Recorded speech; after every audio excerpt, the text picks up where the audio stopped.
The quiet luxury trend, it is everywhere. Should we buy into the quiet luxury trend? Should we wear the quiet luxury trend? Can we wear the quiet luxury trend? Is the quiet luxury trend something that actually we would end up faking? Let's explore the quiet luxury trend, how we can wear this as women over 50 and whether we would want to as well. So it's not age bound in any way. Of course, as women over 50, of course we can wear the quiet luxury trend. And actually, it is of all trends. It is of all trends. It's probably the one that would actually suit us and be less aging on us than any other trend that we've ever had in other eras, apart from coastal grandma. That was that also. But is even quiet luxury a trend? No, it has been around for years. Quiet luxury is really, it's actually not being ostentatious. It's not having those big logos. You know, the T-shirts that have been around for a while with a big Gucci all over them and so on, and bags with big, bold Gucci LV prints. Quiet luxury is taking those same bags, perhaps, spending the same amount of money, but not advertising the fact that you are. And isn't that what old money does? Old money isn't ostentatious. It's not flaunting its money. It's not showing they've spent several £1000s on this bag. It's new money that does that, and that's the difference between the quiet luxury and the more ostentatious branding luxury trends that were around previously. And think about the TV programme, the Julian Fellowes one called The Gilded Age. That's a perfect example. You've got one family that is old money, quiet luxury. Then you've got the ostentatious new industrial rich. That's the new, you know, the new money, and they are just flaunting it, and how their house and the dress decor and the way they're dressed and so on. And that's the difference. Take for example my vintage Gucci bag. So I bought this new when I was in my 20s, and obviously now you know I'm in my 60s. It's vintage, but look at the style of that. There's no way. You'd have to, you know it. It's one of the expressions I've seen about quiet luxury. It's, if you know it, you know it. The brands weren't flaunting their designer bag. You just knew at the time, you knew that print was Gucci. But we don't have to wear designer in order to exhibit the quiet luxury trend. Your classic cashmere jumper, your classic cotton t-shirts, your classic straight cut cotton clean jeans. It's a belt that is not ostentatiously advertising the double G or the LV, but it it looks classy. An example of a belt that I would say is quite luxury is, say, something like this. Now, this is not screaming a designer brand, because it's not, it's Pinko. Yet on that is a statement piece on my outfit, and it would actually be the statement piece of my outfit, the belt. The eyes drawn to it, but it's not ostentatious. It's not brashly advertising an expensive logo, because it isn't. On the other hand, you know, other belts I like. I think belts are a great way of actually of wearing quite luxury. A well-made leather belt that is simple, from a quality mall or high street brand. So I will buy my quality belts from Reese often. So that's a Reese black belt. They're just simple, they're chic, they last. And I think when you're wearing a smart outfit, they really do say, it's a little bit classy around your waist, you know, your belt's not peeling. Although it's going to be easy to replicate, easy to wear, and many of us sometimes will wear it, you know, if we're going somewhere smart casual, we'll wear it naturally as part of our wardrobe.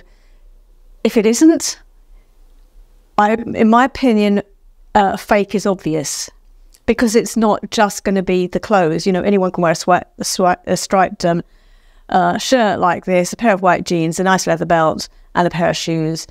It's everything else, isn't it? It's the way, you know, you're standing, the way you're talking, the way you're holding a wine glass, the way your hair is. You know, if you're wearing, you know, your hair pulled back, so if you're wearing, you know, what do they call it, that facelift thing, you know, you've got big ponytail at the back, you know, high up ponytail, and everything scraped back like that. You know, that's a bit tacky, isn't it? Whereas long, elegant hair, brushed behind the ear, maybe showing an earring, that's and smooth and well kept is that's in keeping, or a nice sort of bob, or if you've got curly hair, so it's that whole finishing touch. So faking it, I don't think really comes across. It's not really going to work. So for my part, old money is not my natural style. If I go through my outfit photos, prior years and this year's and so on, there's colour, there's a lot of casual in there, and that, okay, casual can be incorporated within quiet luxury, but I'm a little bit more natural than that, and that comes across in my outfits. But I could go with a minimalist style. I could go with natural fibres. I can go with the neutral tones. I can create outfits along those lines. But I don't think within me, I can genuinely say, I'm a follower of quiet luxury.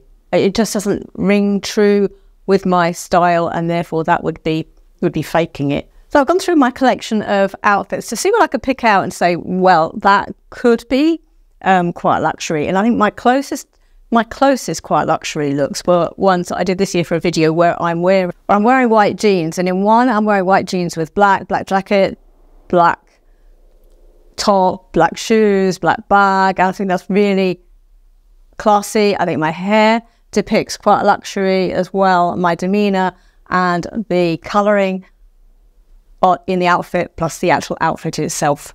Then the other white jeans outfit where I'm wearing a striped, I think nice neutral stripes are quite luxury as well. So this is a very basic ivory and navy t-shirt with some white jeans and a camel blazer. That whole understated, elegant look, to my mind, again, would be quite luxury. And in this one, I'm matching my jacket with the shoes. I've got some light shoes elongating my legs, and really a sandwich as well. That's sandwich formula because you've got the beige jacket and you've got the beige shoes. Oh, I've added in this picture, I've added some a tan belt, tan bag as well. And tan also I see as part of quiet luxury. It's one of those neutral colours. And the bag and the belt are understated leather. But as we know, my more natural style actually would be a little bit grungy. And this was actually probably my most grungiest, actually. But, that's more me. That is more me. And where I'm going and who I'm out with, that's more how I'm going to be dressed. But I did go away this year and I dressed up. I wore this shirt and I wore black trousers, some white trainers. And I think also this is quite luxury. It's simple, it's understated. The emblem on the shirt, this is a Lily silk shirt. The emblem is very understated. You either know it or you don't know it. It's silk, but you either know it or you don't know it. I'm not being ostentatious about it. So that, to me, classes, and this was an outfit I wore, as I said, out at an event. So, that was naturally me.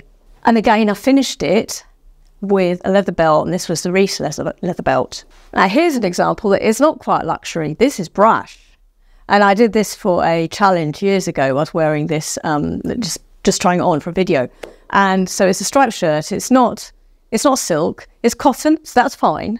But look at the sunglasses. Mirrored sunglasses? No, that's brash. That is not quite luxury. The bag is one of those imitation bags that you get off Amazon. That's not a real LV. That is brash. That is not quite luxury.